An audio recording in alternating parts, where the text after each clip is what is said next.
Hey Jeff, how you doing? I'm good, Sam. How are you? I'm doing great, man. Hey, I don't know if they told you, but we start off every podcast with what we like to call the over-the-top intro, mainly Okay. because we're super grateful to have great guests like yourself stop over. So if you don't mind, can I butter your bread before we get started? Oh, butter that bread, baby. My next Whatever you do. guest is an actor, producer, director, surfer. He is the pride of Pemberton Township High School in New Jersey. He is the director of what we here to talk about today, Blackwater Lane, in theaters and on demand, starting June 21st, 2024. A thriller almost as scary as the New Jersey Jets and New Jersey Devils 2023 and 24 seasons combined. Jeff Celentano, welcome to the podcast. Thank you, my friend. I don't think I could ever top that one, so I'm not even going to try. Um, I gotta do your intro next time. That I'm, was good. You, I'm, you I'm, even got you even got surfer in there. I mean, that's pretty special. Jeff, Back in the day, surfer wasn't a good thing. Today, it's a great thing. I mean, everybody and their mother is surfing, which is man, not. you do a good job with that, man. Speaking of doing a good job, let's talk about doing a good job with this movie. Man, I got a chance to check it out. I got a chance to watch it. It was like, how did you find out about this story and what made you want to be attached to it?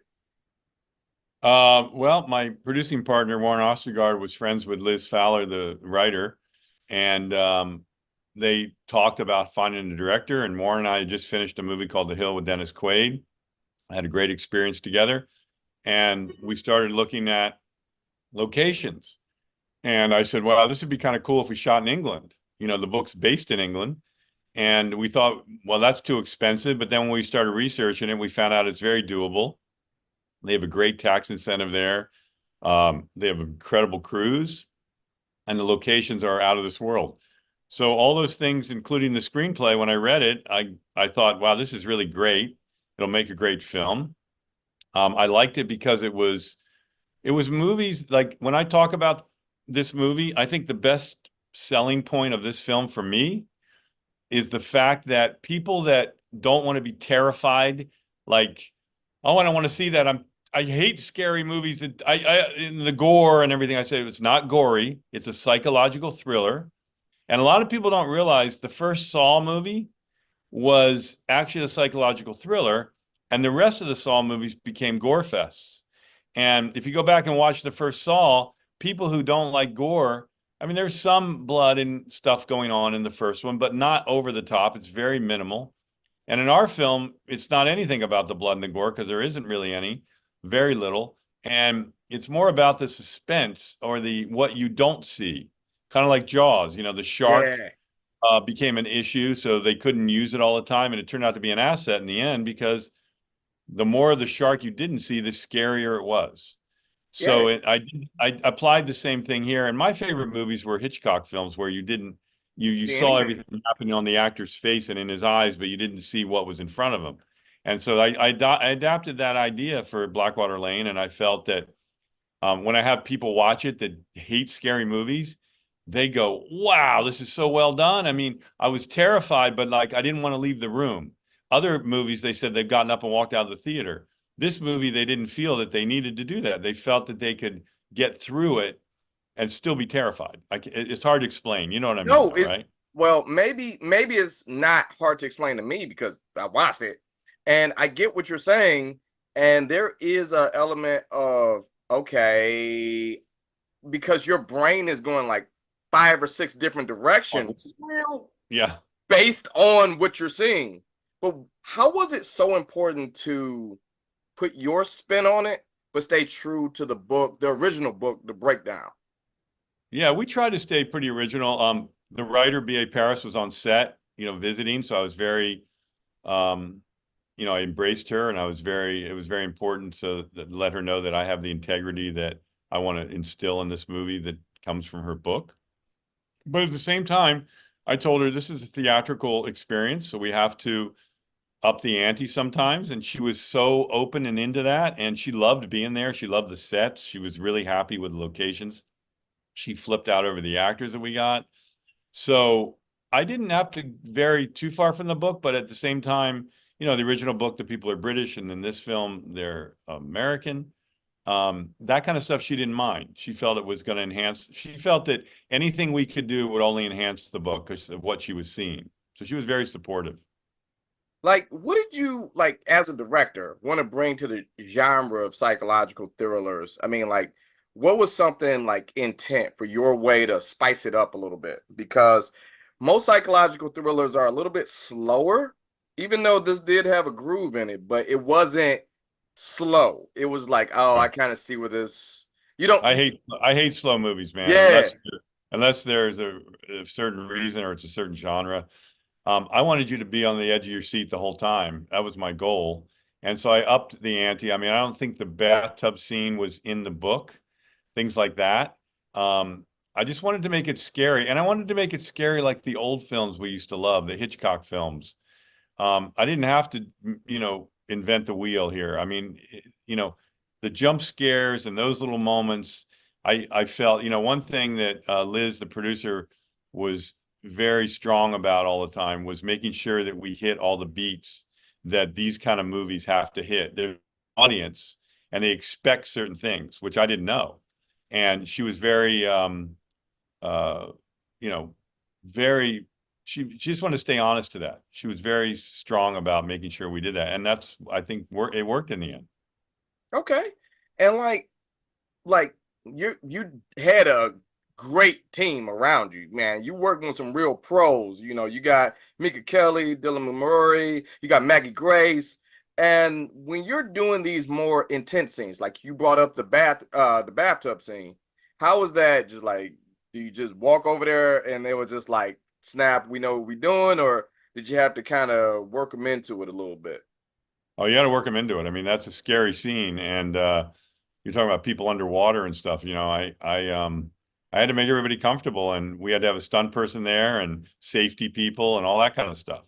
I mean, there's so much safety on movies now for everything. I mean, if you squash an ant, there's somebody there making sure that the ant's okay afterward. It's just the way it is. So it was a hard scene to shoot because you're in water and it's not easy, and you got an actress underwater and she can't breathe, and you know and she was into it, man. She just got into it. She didn't complain once, and we did many different angles of that scene. Now, overall, what was the mood like on set? Because there are some scenes, and I'm picking my words very carefully because I don't want to spoil anything, but there are some scenes where it's just like, oh, okay, this is very intense. So overall, what was the mood like on set? Did you kind of keep it Well, I there? know what you're talking about. I know one Yeah. scene especially you're talking about. People were pretty moved by it, and that always excites me.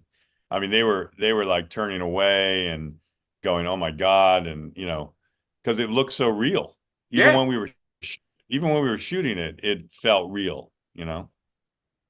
So how did you have to keep it light, offset behind it, or was Yeah, it?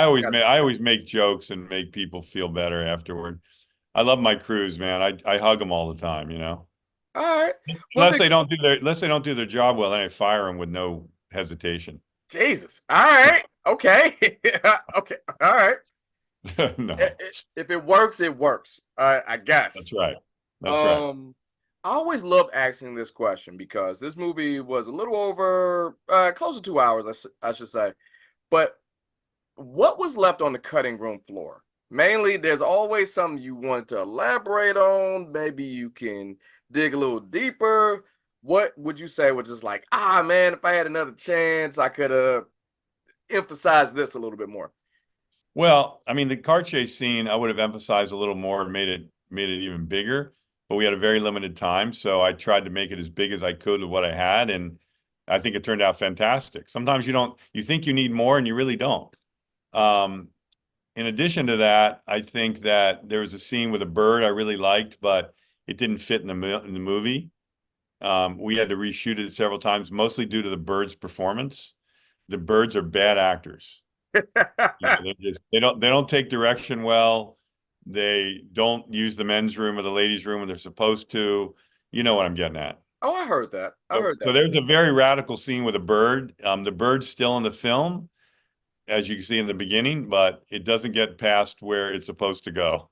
Oh man, I would like to see more of that bird. Yeah, that scene's pretty good. It just didn't fit, you know. I understand. Hey, birds do what they want to do, man. I would like to ask, what do you want the audience to take from this film? Like when just me, I want him to it, be, I want him to be, I want him to be terrified and engaged and entertained. And I'm, I'm, I'm, I'm really looking for a guy and a girl sitting in an audience, and the girl looks at her boyfriend, and the boyfriend looks at the girlfriend, and they say, "Do you like that? Oh my God, it was great. We should recommend this to people." That's what I'm looking for. well, I know you got it one way because I watched this movie with my wife, and it was that at the end it was like, yo, what you think about that? Yo, it was good. It was all right.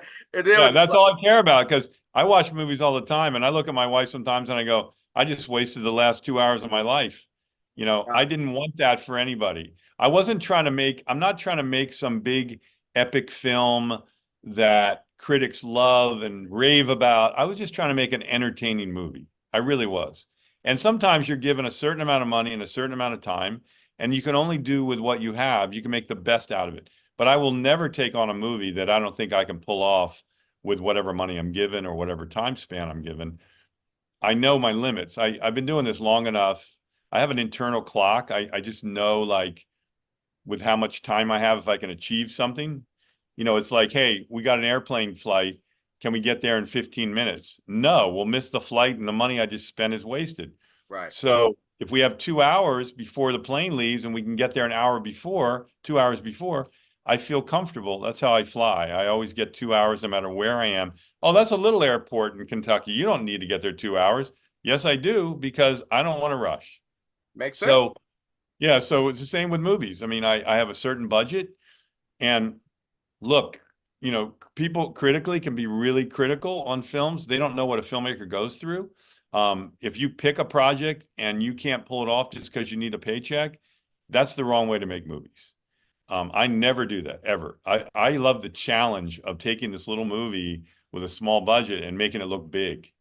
And that's what I achieved to do. That's why the locations are so important. They just made the production value so big, and they made it a lot scarier because England's are just built for these kind of movies. It's got history and and just incredible architecture, and it just makes you feel like you're there, you know. Well, Jeff, it looks like you did a hell of a job with this one. So I want to Thank you, know man. because we are up against it. I know you got a busy schedule. I thank you so much for stopping over. I'm going to tell everyone under the sound of my voice about this movie on my socials and everything else because, quite honestly, you did it. I don't even know how to say it, but you did it. And if you do something else Thank you, next Sam. time, you are so welcome to come back here. We could chop it up and talk about the next project. Well, Jeff, You got it.